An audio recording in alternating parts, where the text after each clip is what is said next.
Welcome to the Nerd Party. Hello, I'm Tristan Riddell. And I'm Matt Hansen. And you're listening to the Nerd Party. Talk nerdy to me. Welcome to Nerd Party.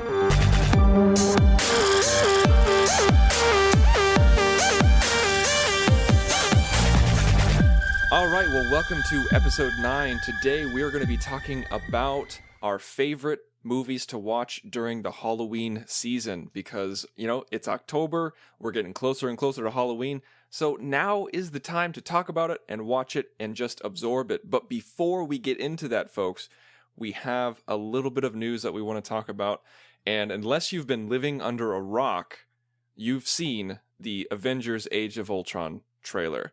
Now, Matt, you and I geeked out about this on our own time as well as publicly. I need to know your thoughts.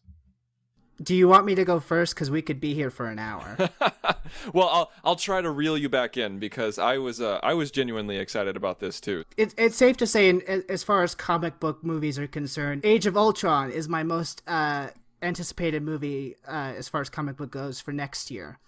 And we had all heard earlier this week that the trailer was supposed to be premiering with this week's S.H.I.E.L.D. on Tuesday.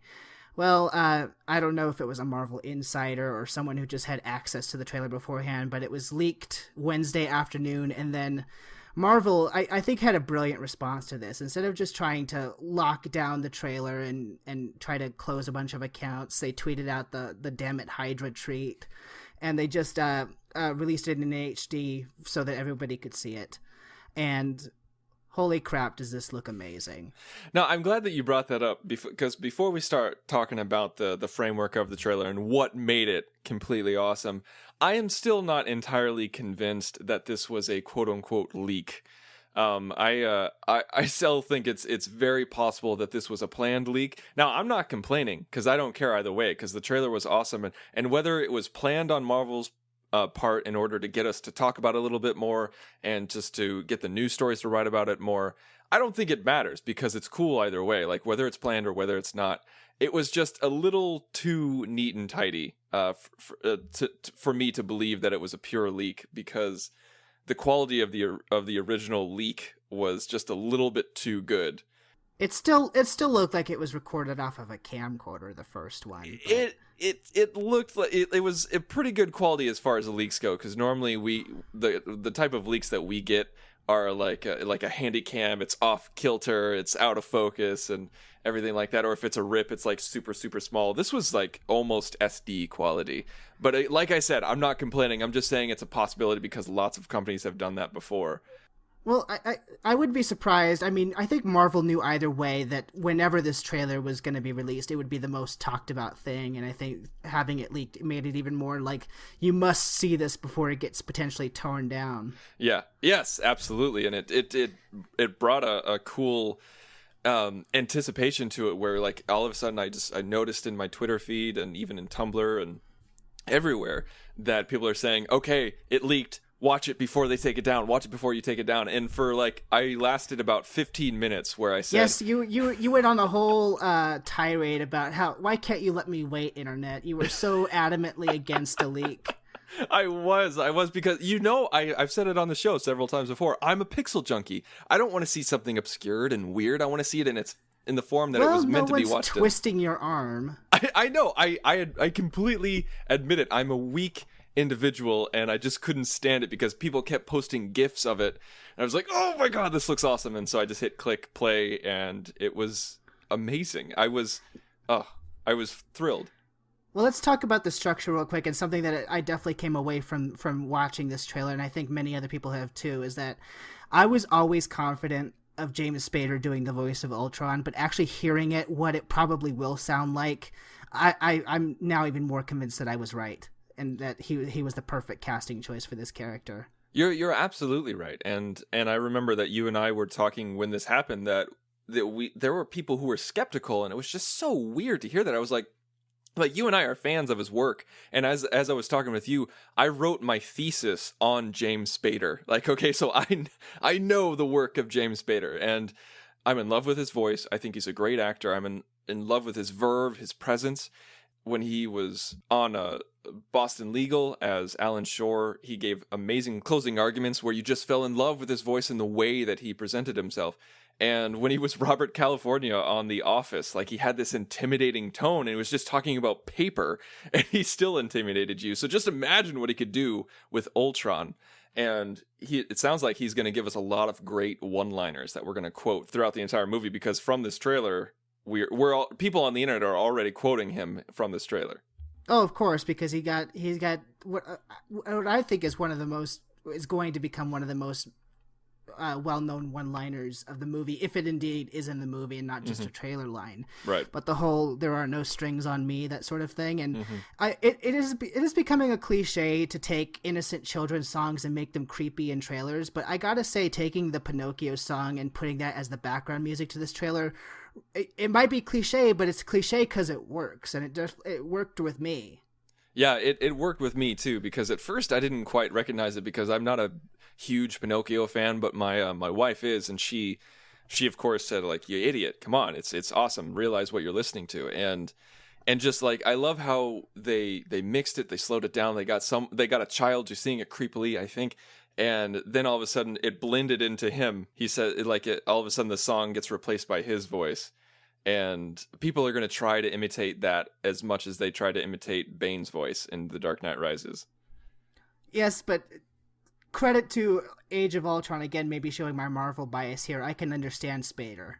Yeah, I think Spader's a little bit easier to understand than Bane. And I'm glad that you kind of prefaced that when you said, like, this is what we think he's going to sound like, because nobody knows until it gets released, because modulation of voices and special effects and everything is done up until almost the last possible moment. And that's how it was with Bane's voice.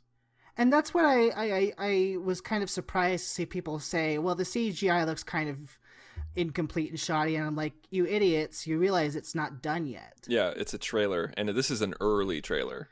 I mean, it's October now. It comes out in May. We've got about 7 months until release. That's a long time. The whole world has seen this trailer, and obviously if you're listening to this podcast, you're a nerd, you're a geek, you've seen it. We're just going to go over the quick points. Like, I thought the opening was quite amazing because we got to see the proto-Ultron.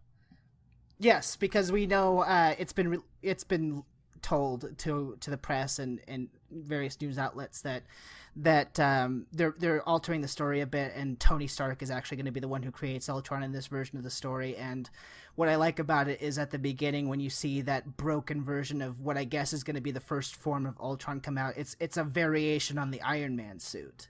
Yeah, it looks like it was cobbled together from bits and pieces of other Iron Man suits, because as we saw in Iron Man 3, Stark went a little crazy on his suits and made a whole crapload of them, and then, of course, destroyed them. Spoiler alert. And so maybe we're seeing the remains of this. And also, we don't quite know exactly how Tony Stark creates Ultron. It could be, I don't know, obviously inadvertently. I have a theory. You want to hear my theory? Yeah, I want to hear your theory, yeah. Well, we all know from, if you haven't seen Captain America the Winter Soldier yet, at the end of Captain America the Winter Soldier's shield is disbanded. There is no more shield. And so I think what's going to happen, and really this kind of fits in with the tone of the trailer, is I think Tony Stark in his egomaniacal sort of way is going to sort of privatize world security through him and the Avengers, because there is no more shield anymore. And I think he's going to create Ultron as a method of doing that. But something obviously is going to go awry, and that's why you get Robert Downey Jr. saying that this is the end of the path that I started us on. That's where I think that's going. But I think that's a valid theory, and it also would give a little credence to the Civil War storyline that that might possibly happen. It hasn't been confirmed yet, but we do know that Robert Downey Jr. is going to play a much heavier role than he was originally going to play in Captain America 3. Well, we think there's actually, I don't know how many people know this, but I keep up with this sort of stuff. There's going to be a major Marvel Studios press event on Tuesday. Oh. They don't say what it's for, but there's some sort of press event that has to do with Marvel Studios, so they might be announcing something Tuesday. So we will see. Okay, well, yeah, stay tuned. But by the time you're listening to this, will have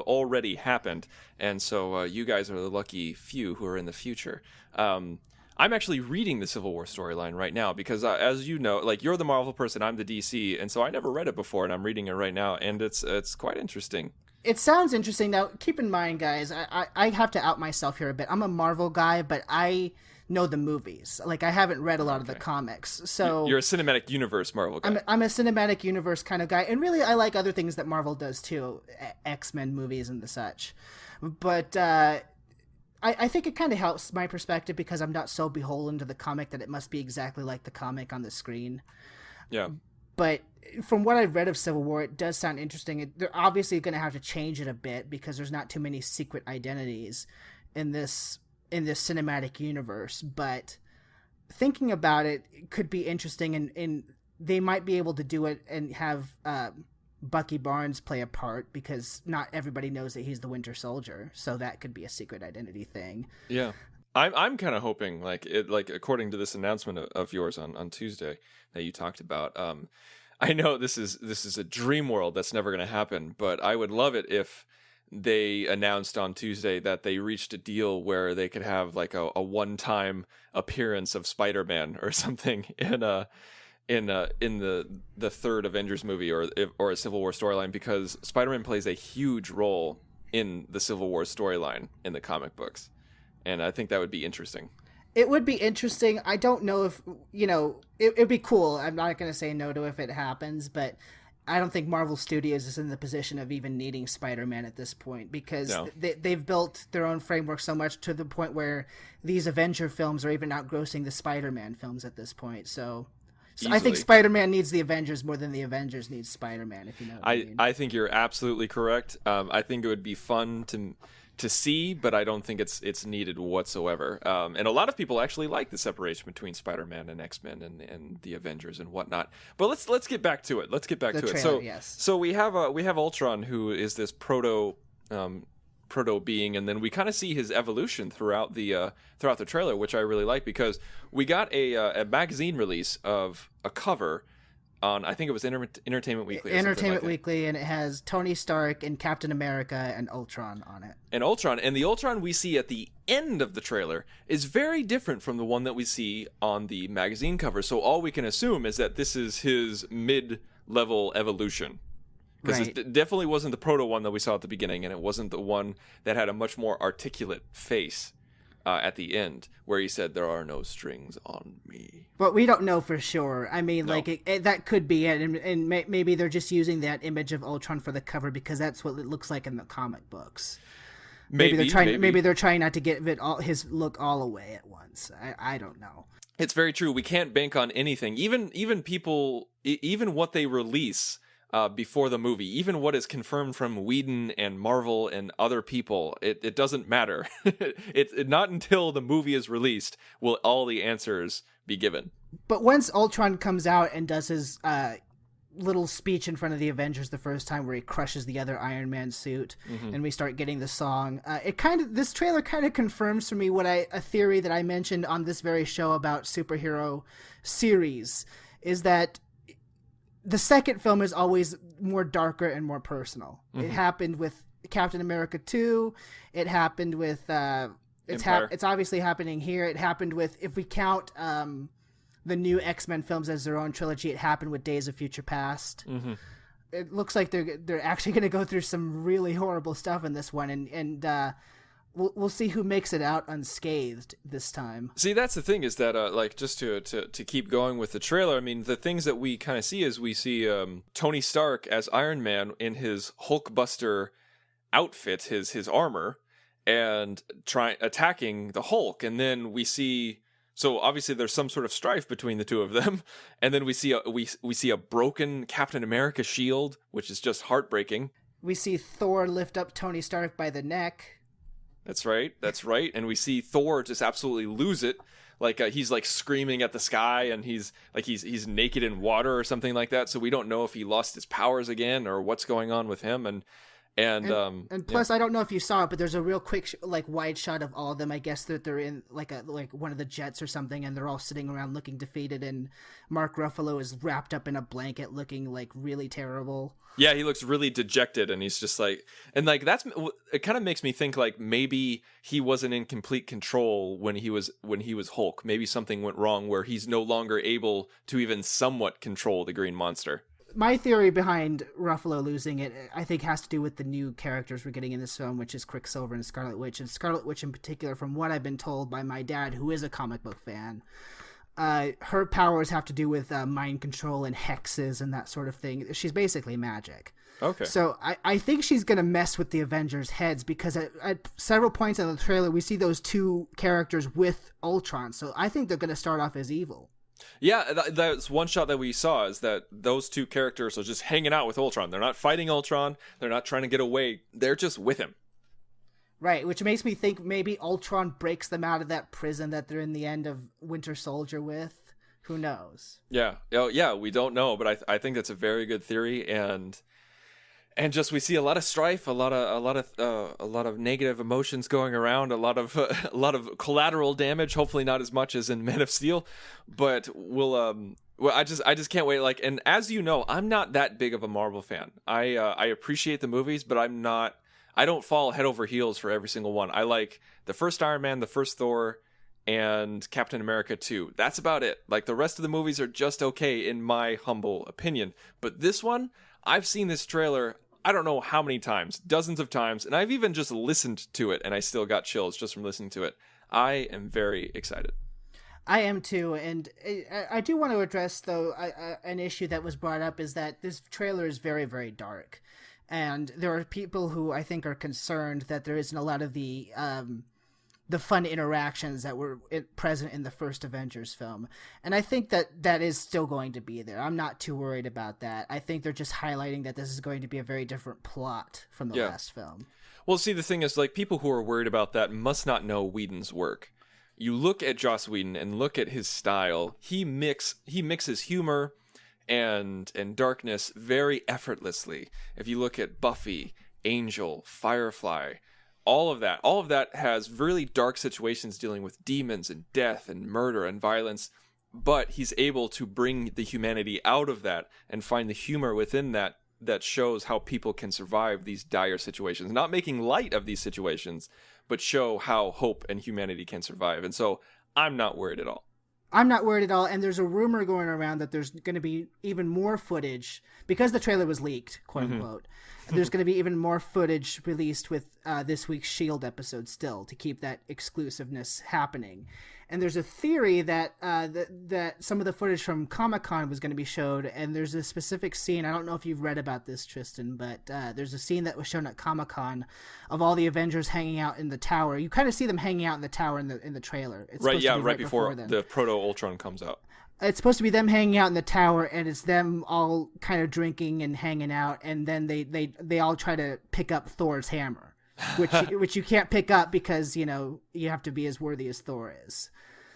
You know what I mean? Yeah, I remember I read that, yeah. So you have supposedly Tony Stark and Rhodey from the films trying to pick it up with their Iron Man stuff, and they can't do it, and everybody's kind of trying to take a turn lifting Thor's hammer. So that says to me that humor and that banter will still be in the film. Yeah, absolutely. I think you're absolutely right, and I trust in Whedon wholeheartedly. All right, well, we've been talking about this trailer for about 20 minutes now, and I think that's pretty good for us, because we could definitely go on for another 20 minutes. But needless to say, I'm excited. I'm very excited, and I'm excited to see more as we roll into these next 7 months. That is the cliff notes of the conversation. Matt and I are very excited. Well, Halloween movies. What Halloween movies do you like to see during October, during the season? Because I've already started mine. I start October 1st is where I start going into my rotation. And I have a rotation every year. I try to vary it up. But I have a select few that are my staples that I need to watch every single fall. And but what I'd love to hear is...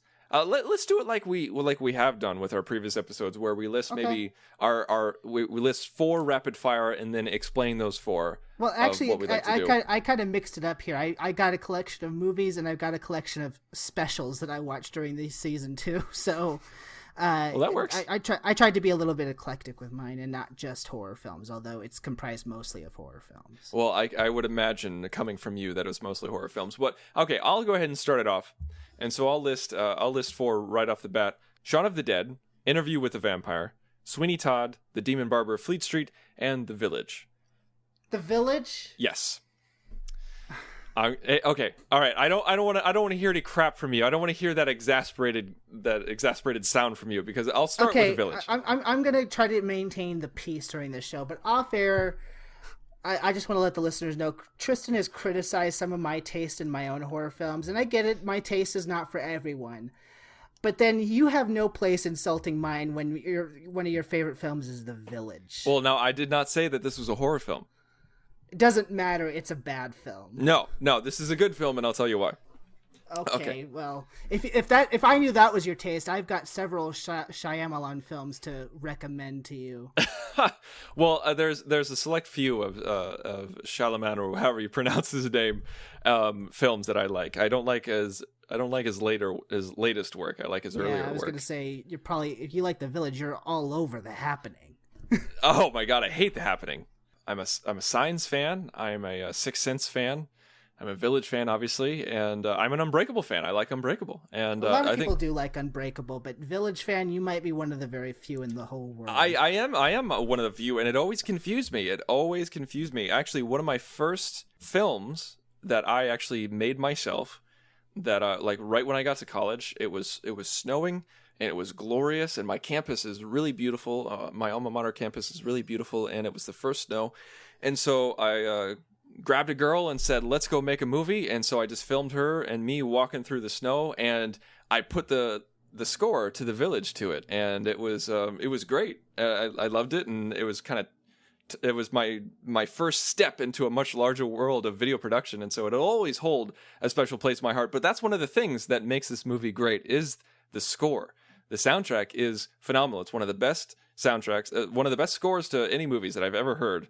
And I love the casting. I think the casting is fantastic. It made me fall in love with Bryce Dallas Howard. It has William Hurt in it, Sigourney Weaver, your girl, Sigourney Weaver. It has Joaquin Phoenix. It has Adrian Brody. It has Cherry Jones. It has so many great actors. And I just love, and I say this word all the time on the Nerd Party, I love the aesthetic. I love the feeling. And the reason why I like to watch it during the Halloween season is it takes place during the fall. It's isolated in the woods. It has a monster that we think that we have to be wary of.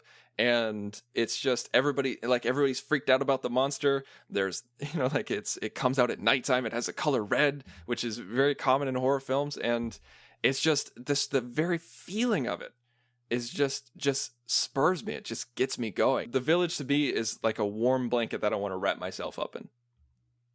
Mm-hmm. Well, I mean, it is a movie, like much of Shyamalan's movies, that is hingent on a twist. Mm-hmm. And whenever you hitch your chariot to a twist, it better be one that everybody likes. Because if people don't like it, your whole and your movie's dependent on it, it collapses. Mm-hmm. And I think that's the main problem with the Village for me and a lot of people. Yeah, and I respect that. I love the twist, but I understand that not everybody does. But so I spoke a long time on The Village, and I won't do that for every movie. It was just because you got exasperated. I was going to say, you defend yourself, sir. What makes The Village so great? But I'm glad you went into it. So I'll go backwards in reverse order. So we got Sweeney Todd here. I love Sweeney Todd. I love Johnny Depp. I love the play. I am absolutely obsessed with the play. I love Sondheim. I love Angela Lansbury, and I actually have a signed, framed photo on my bedroom wall of Angela Lansbury as her character, Mrs. Lovett, in Sweeney Todd. And underneath that, I have a signed photograph, an 8x10, of Johnny Depp and Helena Bonham Carter as their characters in Sweeney Todd from the movie, right underneath it. And I love everything about it. I love the songs. I sing it with my wife all the time when we're in the car and even when we're in the house. I think it's creepy Burton, and I love creepy Burton. I don't like stupid, weird, cartoony Burton all the time. Like I don't like Alice in Wonderland. I hated that, and I can't even remember some of the other his recent stuff. But Dark Shadows. Yeah, Dark Shadows was horrible. I don't like. After Sweeney Todd, everything was just garbage, and And so you'll hear a lot of Burton's work on this list, and then we go into Shaun of the Dead, which, I mean, there's nothing you can say about Shaun of the Dead. I mean, other than that hasn't already been said in the last 10 years. I will watch that whenever it's on TV. It has so much rewatchability, and the characters are great. It's funny, but it gives you some scares, and you care about the characters. It's just a well written movie. It was the beginning of the Cornetto trilogy, which we all know and love. And then we have Interview with the Vampire, which this could be one of my favorite movies of all time. I love Anne Rice as an author. I love that they made this movie. This movie captured the tone of the book perfectly. Tom Cruise and Brad Pitt together, I think, had a great dynamic and great chemistry. And this was Kirsten Dunst when I actually liked Kirsten Dunst. She was a fantastic actress as a child. And just, it was scary. It was gory. It was erotic. It was everything that you wanted out of a vampire film, and this is the best vampire film ever made, hands down. I'll argue anybody who says otherwise. It is one of the few vampire films that I can actually sit down and watch. I'm not that big on vampires, to be honest with you, but I did like Interview with the Vampire. It wasn't too scary to me, but I did like the characterization. I liked the people in it. I do think I'll still say it's Kirsten Dunst's best film. Oh yeah. Because as she got older, I got less and less enamored with her. But when she was that age, yeah, she was really good at playing older than herself. So yeah, I'm with you on that one. Interview with the Vampire is good. All right, well, that was my first four. Give me your next four. I've been talking for a while. Well, I like slasher films, and it's a vice of mine. Although I don't consider it a vice. I like what I like, and I guess part of it is I like seeing how humanity can go wrong, or the dark side of humanity, or however cheesy that sounds. I like that aspect of it. So obviously my go-to during Halloween is the Halloween trilogy. And yes, I say trilogy because even though I can watch all those films, there are 10 total. There are 3 that I always watch every Halloween night, and that's 1, 2, and H2O, and I'll explain why in a minute. I love watching anything Alfred Hitchcock. Psycho, Rear Window, The Birds. He's one of my favorite directors of Hollywood's golden age, if you will. Mm-hmm. Just because I'm always still a kid at heart, I always record whenever ABC rebroadcasts Great Pumpkin, Charlie Brown, and it's one of those things that makes me feel happy. God, there's like just whatever I feel like at the moment, because I've got like all the Friday the 13th, I've got all the nightmares, I've got a really great film that I love, but I watch more in November, called Black Christmas. Tell us about that one. Oh, Black Christmas? Black Christmas. Okay, Black Christmas is kind of it's a Canadian-made horror film from 1974. It's kind of the proto-Halloween in a sense, because it establishes a lot of the modern tropes of a slasher, but it's less well known. It takes place, obviously, over the Christmas season, in a sorority house where a bunch of sorority girls are there over the holidays. Someone who you never see, which I kind of like, sneaks into the attic of the house and starts killing off everybody. And it actually stars some people that you may recognize. We have Olivia Hussey as the lead, who was, of course, Juliet in the 1968 version of the movie. You have Keir Dullea from 2001: A Space Odyssey playing her boyfriend. And you also have, kid you not, Margot Kidder in the movie.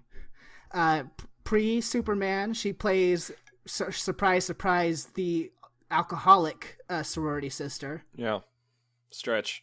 And then also you have, I don't know if you're familiar with her, but Andrea Martin, she's a comedic actress. She's in films like My Big Fat Greek Wedding. She was also the first person who played Quark's mother on Deep Space Nine. Oh, yeah. You have her as a younger woman as one of the sorority sisters too. So it's kind of this eerie little thing where the killer will call them and make some really disturbing noises over the phone. It's one of those the calls are coming from inside the house film. In fact, I think it's actually the first one that does that. But it's very interesting. I encourage people who are into this sort of film to check it out. If you're not into slashers, it probably won't change your mind. But if you are and you like kind of that 70s aesthetic, I think it's for you. It's worth a watch. Let me talk about Halloween. Not that I haven't talked about it enough, but I watched the 3 films that have Jamie Lee Curtis's character in them because those 3 tell a nice story, if you're a fan of the films, of course. But I think one of the reasons that I'm going to hold up that first film as my favorite scary movie, and I've seen it already twice this season, is that it created a lot of things for me that really stuck out to me. And Tristan, we talked about before the show how we kind of like the fact that when we like a movie, we go beyond just the acting and the plot, and we go down to editing, music, cinematography choices, the ability to pull off something that's not easy. Because the story behind Halloween is you have this young filmmaker, John Carpenter, who had a couple of films under his belt. If you saw, there was a recent remake of it, Assault on Precinct 13. Mm-hmm. That was originally his film back in the 70s. That was remade with Lawrence Fishburne and the like today. But that was his film. He had a couple of others under his belt, but Halloween is the thing that put him on the map. And what I find so fascinating about that film is the way that everything comes together, in the sense because it was made for $325,000, which sounds like a lot to the layperson, but I'm sure you know, Tristan, that for 1978, that's a really, really low budget to make a feature-length film on. Yeah, even in the 70s, that's nothing. And 25,000 of that went to Donald Pleasance because he was an actual known quantity at the time. Mm-hmm. And that 25,000 got him for 3 days. And the thing I like about it is that you're dealing with people who, with that limited resources, who the film really has to be a labor of love at that point, because you have actors working for very little money. You don't have the Hollywood system built in. I mean, they tell stories from the set that the actors did stuff on the set. They would they would paint leaves to be thrown to simulate the fall season in Illinois. That house, the Michael Myers' house at the beginning, when it's all nice and put back together, they had to paint and whitewash it themselves because it actually looked like what it looks like later in the film when it's all decrepit. Mm-hmm. So they had to do that themselves. A friend of one of the producers cooked lunch for the whole crew every day. I mean, there was no catering. It was all a labor of love. And what I like about that is it feels genuine in a sense. It doesn't feel like a studio production. It feels like, this is the movie we all wanted to make. Yeah. That sort of thing.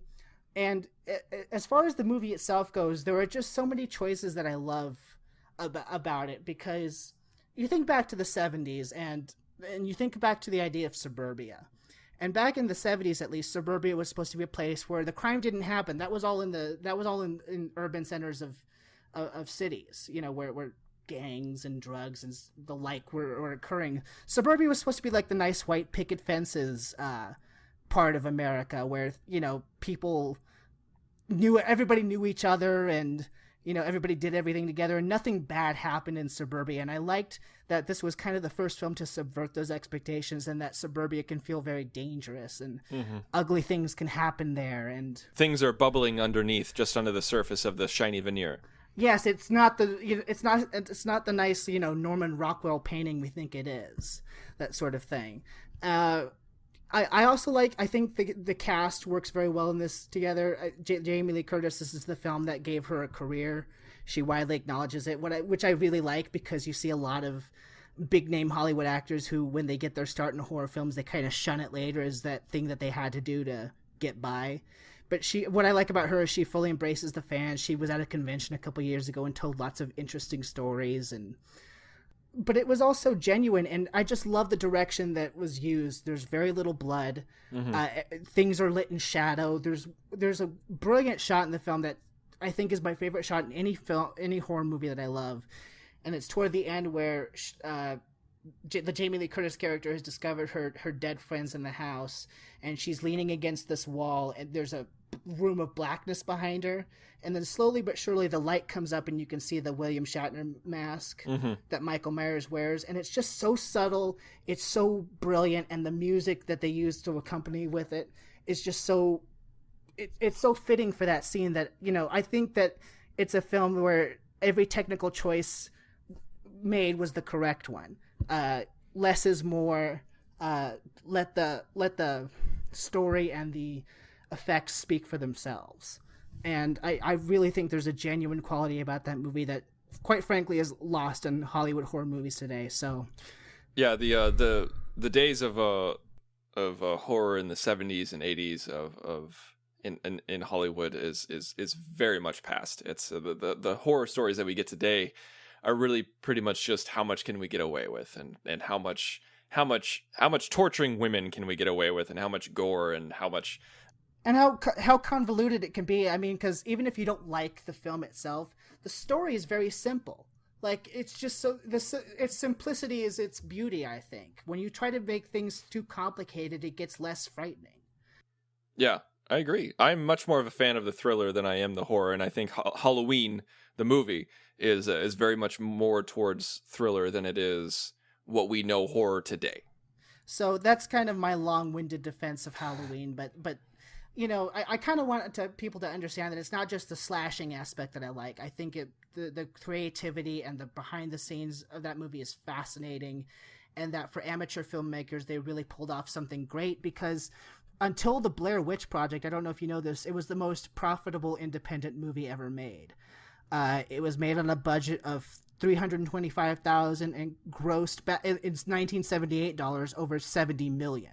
Yeah, that's a pretty good return on your investment, and every movie wishes they could be that lucky. Well, in order to keep moving and to keep going on our list, I'll go ahead and list some more of mine, and it's I'll list the next four, and some of these you might laugh at, but next on my list is Tim Burton's Sleepy Hollow, the Rocky Horror Picture Show, The Nightmare Before Christmas, and of course, Alien. Of course. And I'm saving one for the very last, because it means something. It's very special to me. But with Sleepy Hollow, this was another Burton film that I absolutely loved, and this was before he got all, just pure CGI and Disney and candy. I loved the view of it. I loved the desaturation. I loved how Ichabod Crane was a coward and he was thrust into the situation. I love that Christopher Walken was the horseman. That's just fantastic. And I thought Christina Ricci did a great job, even though it was weird seeing her as a blonde. It's I love the costume, the feeling. I loved everything about it. And it wasn't a masterpiece. It was good and fun. It was just a home run, in my opinion. And then you have Nightmare Before Christmas, which, I mean, come on. I mean, like, I saw this in the theater when I was very young. My mom has always been obsessed with the macabre, and Halloween is her favorite holiday throughout the year. And so she kind of transferred that onto me. And so we laughed together at the weird jokes about death and decay. And always just kind of been like, my mother's just always a little bit twisted, and I was always been thankful that she's been a little bit twisted, because it's made me appreciate some of the darker things in life. And Nightmare Before Christmas is one of those things where it's kind of a kid-friendly version of that, and for that I appreciate it. And of course, I love musicals, and the music's great in this one. And this one actually helped create a better singing voice out of me, because I was able to model my voice after Danny Elfman's a little bit better than anybody else's. Danny Elfman, who knew? It was like, I think of him mainly as a composer. I know. And he just did a concert last year on Halloween where he had a full orchestra behind him, and he sang all of the Jack songs from Nightmare Before Christmas. It was fantastic. I didn't go, but I saw a video of it. It was just great. And then we have Rocky Horror Picture Show, which this is such a fun film. Now, I have to ask you up front, Tristan, have you one of the benefits I love living in Tucson is that we have an independent movie house here called the Loft Cinema. And every month, I think it's the second Saturday of every month, they will have a screening of Rocky Horror at midnight where everybody gets dressed up and you have a shadow cast in front of it, and they just go full out, games, de-virginizing the virgins, quote unquote. Have you ever been to one of these special screenings, or do they even have them in Illinois? Because there's such fun things to do here. I've seen this movie a lot. They have them all over the country. It's not just where you are. They have them all over the country. I know, but I'm fortunate enough to have one where I am. Yeah, they have them in Illinois, and since I live near Chicago, they definitely have them there. But I'm sad to say, it's one of my great shames. I've never gone. My wife and I always want to go. We want to do the whole thing. We want to have the squirt guns. We want to have the newspapers. We want to do everything. We want to shout things at the screen. We've read all about it, but we just haven't found the opportunity. And I watched this as a kid, probably too young. I was probably a little too young when I saw it, but it was one of those movies that was dangerous to me. Like, it was something that I wasn't supposed to watch. And Something seedy. Yeah, it was something seedy where like it dealt with transvestites and homosexuality and creating a man and just de-virginizing, since you were just talking about that. And it's just it was wrong and sexual and weird, and it's just cross-dressing and you have Barry Bostwick and Susan Sarandon in their underwear for most of the film. Exactly. I felt like Barry Bostwick throughout the movie. As I was watching it, I was like, oh my God, you can't do that. You can't show that on screen. You can't be enjoying what's going on to you.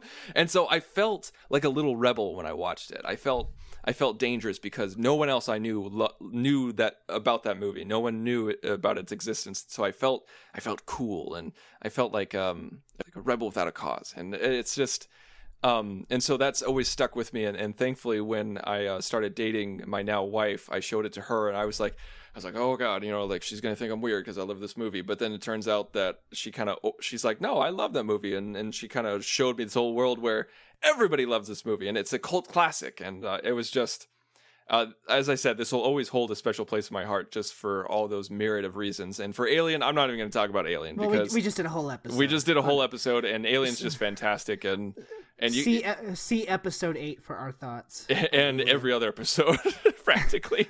But I will say I do like Rocky Horror Picture Show. However, I do feel that it's more fun to watch with the audience, and when you do get that experience, Tristan, I think you'll agree. It's actually takes it to a whole nother level. I need to do it. I need to do it so bad, because I would easily dress up as Frankenfurter.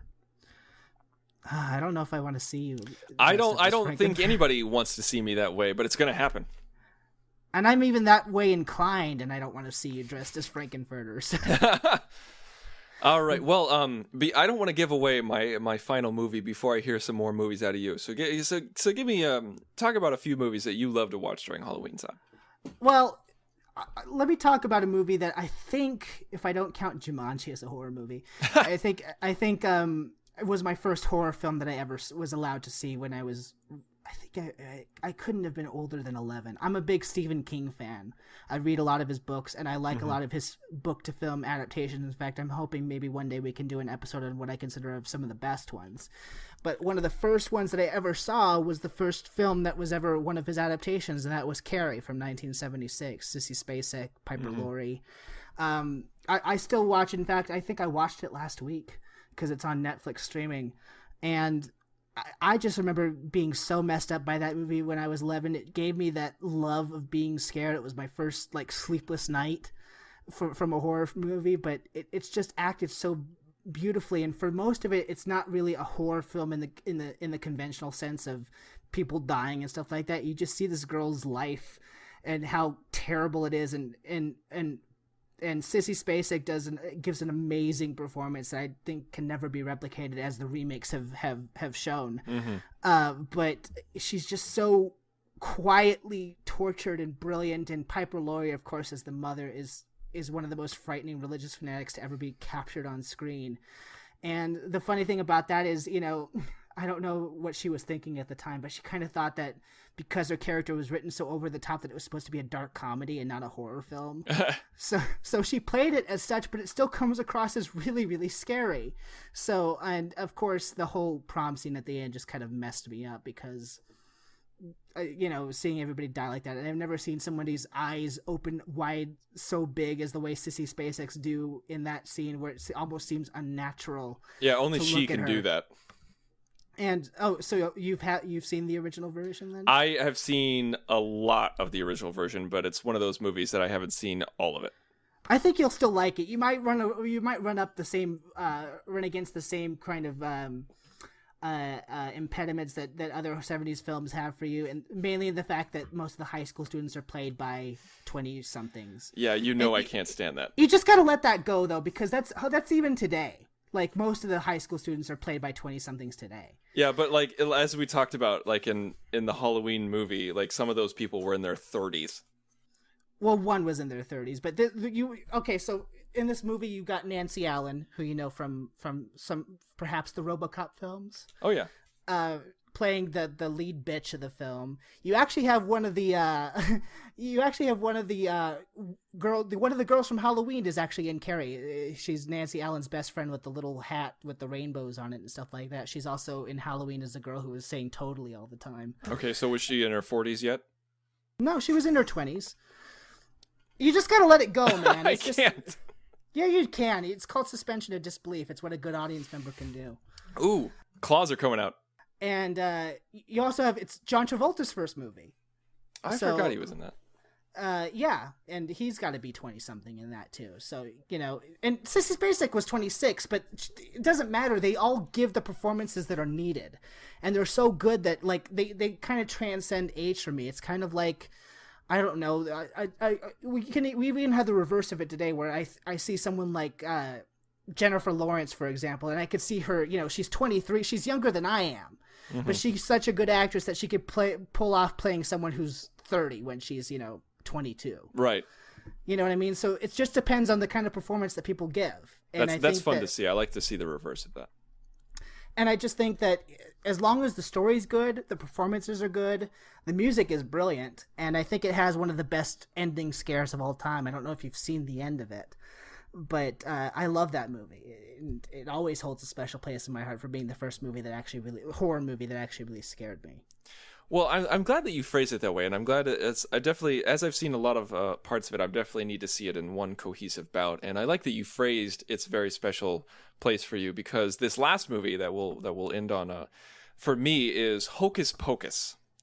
Seriously? I am dead serious. I am absolutely dead serious. And the reason why I saved this for last, because I knew you were going to laugh at me. No, a lot. You're not the only one. I mean, I like that movie too, but you'd be surprised. A lot of people put that on their Halloween list. So. No, I believe it. I absolutely believe it, because this was another movie that I watched all the time with my mom, and we would always watch Halloween movies together during October. And it's one of the things that I miss about growing up and not living at home is watching those Halloween movies with my family. And Hocus Pocus is just fun. It has so many great one-liners. It's that great mix of funny and macabre that I love, that I kind of gravitate towards. Bette Midler, Kathy Najimy, Sarah Jessica Parker as three sister witches. I mean, that's all you would need to say in the pitch meeting. It's just bam, those three names and then three sister witches, and it's just, I mean, they bite off their tongues and then spit it in a stew. And there's a talking cat, and there's a zombie that's running around that can lose his head but then put it back on, and they lose their brooms, and so they have to use vacuum cleaners. I mean, come on! It's just, I'm laughing just thinking about it. I will say it's one of the few movies where Sarah Jessica Parker doesn't get on my nerves. Yeah, it's very much so. I mean, I kind of wish that I could see more of her movies this way. Like, when she was younger, I did like her earlier movies better. But then once Sex and the City happened, it just kind of went... It's all pre-Sex and the City. Yeah, this was all pre-Sex and the City, and she is fantastic, and she's funny. And she's also... I don't know if this was actually her voice, but she sings in this movie, and it's a great, creepy, eerie song about luring children into the woods. And yeah, I haven't watched this one yet. I'm probably going to save this one for on the day. And yeah, I love this movie so much. So is there anything else that you want to add before we close up shop? I will say though, as far as horror movies go, I'm always searching for new ones, and I always love discovering new things. So each year I'll watch specials of like 100 scariest movie moments, and I'll get new ideas. But I think we established what we like to do in Halloween in a nutshell, and I just gotta say, with Halloween and other holidays as well, I just like holding on to that very kid aspect of it, because it's such a fun holiday. I mean, I'm 25 years old, and I have a pumpkin waiting for me in my garage that I'm going to carve on Thursday. You know what I mean? Yeah. It's just one of those things that I insist on still having fun with in an adult way. I mean, as I'm carving the pumpkin, there's going to be a scary movie-thon on my TV. So, just watching that sort of thing and just hanging on to what some of the few joys we have left in life, some of the few kid things that we can still do. So, it always has that kind of special place in my heart this time of year, and Christmas too. But I'm sure we'll get to that in December. Oh yeah, we will definitely get to that in December. And you know what? You put things so well. You describe things so well, and you make it. You help me and the listeners understand what that feeling that we're all. That's all inside us during the season, and that's what it is. It's that desperate grasp to hold on to something that we know and that we love and that we know is fleeting and it's not going to stay with us forever. But watching those movies kind of brings that back and gives us a taste of what it used to be like. Well, thank you so much for listening. This has been a lot of fun to do. Matt, where can we find you online? You can find me online at mhanson0207 on Twitter. And you can find me on Twitter as well, at The Insane Robin. Please follow us, talk to us, let us know what you think about the show, give us some ideas of what you'd like to hear. And also you can write to us via email, contact@thenerdparty.com. And please go to thenerdparty.com. That's where you can find all of our podcasts and how you can listen to every single one via iTunes, Stitcher, Spreaker, everything that you can, in any way that you can imagine. And please, please, please give us a review. Give us a review on iTunes or on Stitcher or anywhere else, anywhere that you listen. Subscribe to us. And if you write us a 5-star review, we'll give you a shout out on the podcast. And we want to thank you for listening, and hopefully you'll listen next week. Thanks for listening, guys. I'm Matt Hanson. And I'm Tristan Riddell. And we hope you have a safe Halloween. And remember, it's Halloween, so everyone's entitled to one good scare. Coming up next week. Since the dawn of existence, there have always been moments when the course of history shifted. Such a turning point is upon us now. They wish to cure us, but I say we are the cure. Join the revolution. Join the Nerd Party. Welcome to Nerd Party.